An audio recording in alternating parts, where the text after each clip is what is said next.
Good evening everyone. So, I am Altealarin Belaro from Batch 4. So, yung topic pa ni Pastor Russell today na in-upload niya sa kanyang YouTube channel, ang scripture po na nakalagay doon is all about the Antichrist. So, the scripture is all about the 1 John 2:18. So, ang sabi doon, matatagpuan nga rin daw po yung mga verses na yun sa 1 and 2 John. So, ang Antichrist daw kasi nagsimula pa noong unang 1st century pa lamang. So, sabi nga daw po sa Bible, sa 1 John 2:18 is nasa last row na tayo ng buhay or nasa huling buhay na nga daw po tayo. So, mas dumadami, naglalabas at lalo yung mga Antichrist.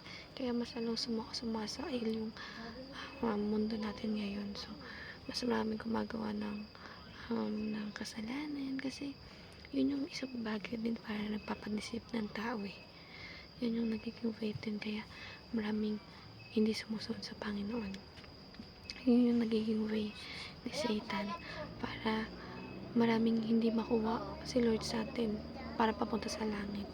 So, sabi nga nila na mas masarap nga naman talaga gumawa ng bawal kumpara sa tama naman. Kaya, kaso lang, yung mga bawal na yun ay yun yung nagiging way para mapalayo tayo sa Panginoon natin. So, the more na napapalayo tayo sa Panginoon, ay the more na mahihirapan niya tayong kunin pag naghukom na siya ulit. So, yun yung nagiging way ng mga Antichrist.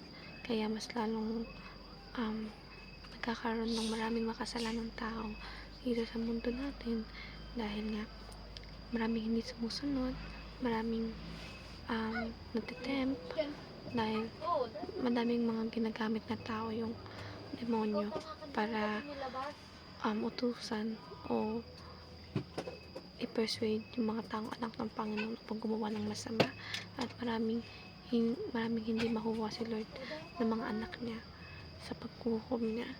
So, tayo ano ba dapat yung gagawin natin sa ganung bagay?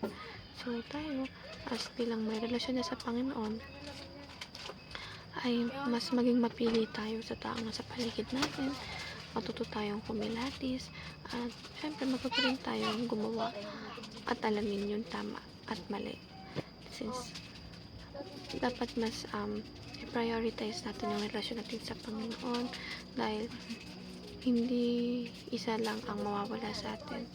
Maraming bagay at marami tayong pagsisisihan sa huli kung magpapadala tayo sa temptation sa ganitong bagay dahil alam natin kung saan tayo kahinatnan at saan tayo pupulutin ng Panginoon kung hindi tayo ngayon kikilos upang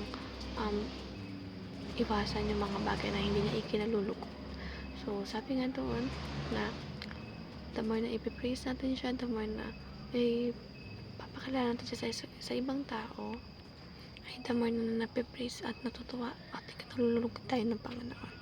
So, itong mga video sa to ay nakakatulong upang magkaroon pa tayo ng knowledge sa Panginoon natin at mas marami pa ang makapanood sa Kanya at nakakilala sa Kanya. So, mas mabuti na lang magkaroon din tayo at matuto rin tayo mag-share ng words of God nang sa ganun ay mas lumawak yung pagkikilala ng ibang tao sa ating Panginoong Diyos na mapagmahal.